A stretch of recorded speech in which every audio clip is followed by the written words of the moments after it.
جب جادوگری کا فن عروج پہ آیا اور گھر گھر جادوگر اپنے فن کا مظاہرہ کرنے لگے تو اللہ نے حضرت موسیٰ علیہ السلام کو کرشماتی عصا عطا کیا جو جادو کے فخر کو توڑ کے رکھ دیتا ہے. کبھی اژدہا بن جاتا ہے، کبھی ٹارچ بن جاتا ہے، کبھی اتنا لمبا ہوتا ہے کہ پتے جھاڑ لیتے ہیں، کبھی ٹیک لگا کے کھڑے ہو جاتے ہیں. تو یہ عصا ان کو بطور معجزہ عطا کیا گیا جب جادوگری کا فن پورے عروج پر تھا. موسیقیت کا جب بانکپن آیا اور موسیقی کے ذریعے لوگوں کو مسحور کیا جانے لگا تو اللہ نے حضرت داؤد علیہ السلام کو وہ آواز کا جمال عطا کیا کہ جب وہ زبور پڑھتے تھے تو اڑتے پرندے رک جاتے تھے. ایسا حسن عطا کیا. لوہے کی صنعت عروج پہ آئی اور لوہے کو گرم کر کے نرم کیا جاتا، ڈھال کر کے زرہیں تلواریں بنائی جاتی، ظروف بنائے جاتے. تو اللہ نے حضرت داؤد علیہ السلام کو یہ معجزہ دیا کہ وہ لوہے کو ہاتھ میں لیتے موم کی طرح نرم پڑ جاتا اور جس طرح چاہتے اس کو وہ شکل دے دیتے.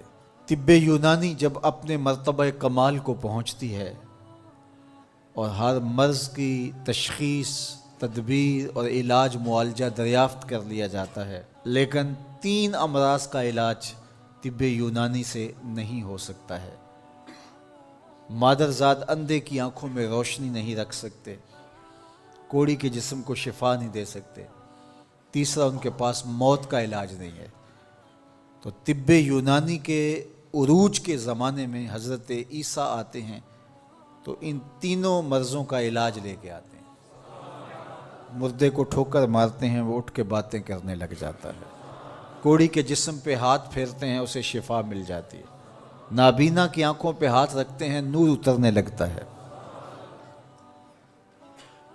مصر کے کوچہ و بازار میں جب حسن والوں کے حسن کے چراغ جلنے لگے اور ایک سے بڑھ کر ایک حسین دل لبھانے لگا، ان کی عشوہ ترازیاں نیندیں اچاٹ کرنے لگیں، تو اللہ نے حسن و جمال کے زمانے میں حضرت یوسف علیہ السلام کو معجزہ جمال دے کے بھیجا.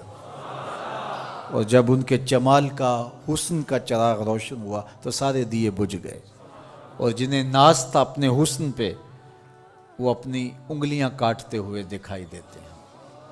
تو ہر دور میں ایسا ہوا. آپ انبیاء کی تاریخ پڑھتے جائیں اور ان کے معجزات دیکھتے جائیں اور اس دور کا عروج اور بانکپن آپ کو جو ملے گا، معجزہ اس کا توڑ آپ کو نظر آئے گا.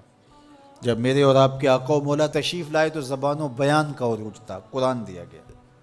قرب قیامت میں انسانی ارتقاء اور مادی ترقی اور اپالو یازدم کے ذریعے چاند پر جانے کی باتیں ہونی تھی اور لوگوں نے مریخ پر جانے کی تیاریاں کرنی تھی.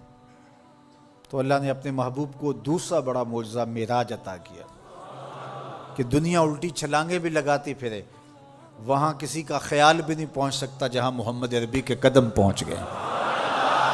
میرے امام بولے خرد سے کہہ دو کہ سر جھکا لے، خرد سے کہہ دو کہ سر جھکا لے، گماں سے گزرے گزرنے والے، یا خود پڑے ہیں جہت کو لالے، کوئی کیا بتائے کدھر گئے تھے، سراغ عین و متا کہاں تھا، نشان کیف و الا کہاں تھا، نہ کوئی ساتھی نہ کوئی راہی، نہ سنگ منزل نہ مرحلے تھے، کمان امکان کے جھوٹے نکتوں تم اول آخر کے پھیر میں ہو، محیط کی چال سے پوچھو کدھر سے آئے کدھر گئے تھے، وہی ہے اول وہی ہے آخر، وہی ہے ظاہر وہی ہے باطن، اسی کے جلوے اسی کو ملنے اسی سے اس کی طرف گئے تھے، کمان حیرت میں سر جھکائے عجیب چکر میں دائرے تھے، ان کی عظمتوں کی کنہ تک کون پہنچے.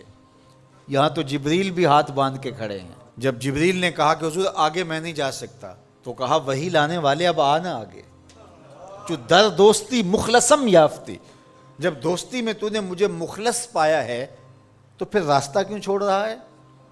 تو عرض گزار ہوئے اگر یک سر موئے برتر پرم، فروغ تجلا بسوزد پرم، لو دنو تو خط وطن لہ ترک تو، اس سے آگے میں بڑھ ہی نہیں سکتا، اگر ایک قدم بھی آگے بڑھوں تو جل کے راکھ ہوتا ہوں۔ تو جہاں جبریل بھی پیچھے رہ گئے، ملائک بھی پیچھے رہ گئے، کوئی فلک تے رہ یار گیا، کوئی جا سدرہ تے ہار گیا، ایک کالیاں زلفاں والا سی جڑا عرش تو بھی لنگ پار گیا، کوئی حد ہے ان کے عروج کی بلغ العلا بے کمالے۔